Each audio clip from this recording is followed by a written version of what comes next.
All right, ladies and gentlemen, boys and girls, welcome back. It's just Harmless Dave here.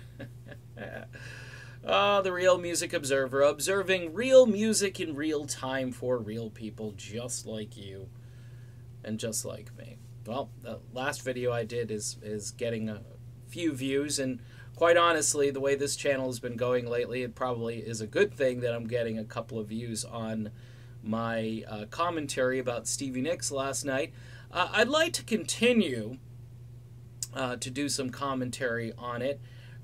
It really speaks to this sort of me culture that we're wrapped up in right now. No, I didn't say me too. I just said the me culture. When somebody gets up before you and says, I'm the first to do this, I'm the best, I've accomplished this and nobody else has, and it's about time, but me, I. It rubs me the wrong way. As an artist, you should be incredibly humble. You should pay respect to your peers. You should talk about all of those people that helped you get to where you got. Def Leppard was talking about their parents, for crying out loud. I mean, the difference is, it's like night and day. By the way, the Def Leppard speech with all of the band members, all those guys up there, it was a shorter speech than the Stevie Nicks speech. You know, take it for what it's worth, people. I mean, look, I will give the Rock and Roll Hall of Fame credit for one thing. Stevie Nicks is at least a mainstream artist.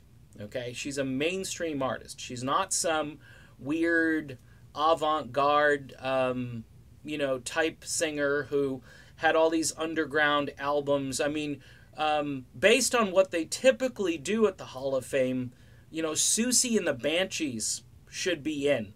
Are they in? They might be in. I better be careful. I mean, they should be in based on the kind of stuff that they normally do. I mean, you had Roxy Music and Radiohead. Roxy Music, an interesting band. And by the way, at least Roxy Music and Def Leppard had people who were introducing them who were kind of worthy of that particular task. Okay, Duran Duran obviously introduced Roxy Music, and Brian May from Queen introduced Def Leppard. And kind of, like peers. The Harry Styles thing, I heard about this and I was like, okay, I guess it's just kind of a strange thing. I mean, why not like a Sheryl Crow or a Melissa Etheridge? Maybe because both of them are probably as worthy to be in. Please don't ask, Pat Benatar to do it, because I would be yelling, Pat, because she should be in. And that was my only point, really, with the Stevie Nicks thing, is that, should she be in? Yeah. Should she be in before those people? Look, I don't even know at this point. I don't know how the Hall of Fame determines anything. I think it's a popularity contest within the Hall of Fame where all the people who get to vote tend to just, they get on a tangent or a theme and they say, hey, yeah, what about Stevie Nicks this year? That would be good. And then, of course, you got Irving Azoff probably saying, yeah, I got Fleetwood Mac on tour without Buckingham. Let's boost it up. Let's get Stevie in there. That'll help the tour and keep things rolling maybe into 2020. It's a theory, okay? It's a theory. People are going to say, well, you have no proof. No, I don't, but that's the thing. It just seems as though there were some pretty worthy people who could have gotten into the Hall of Fame but didn't get in and didn't even get consideration or a nomination. Look, again, Stevie Nicks got in, number one, because she's a mainstream artist.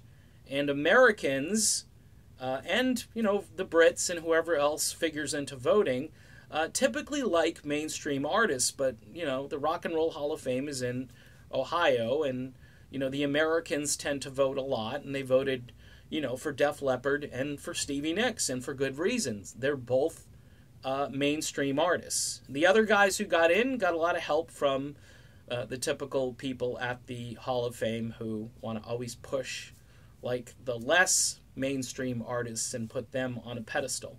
I don't really have a problem with Roxy Music getting in.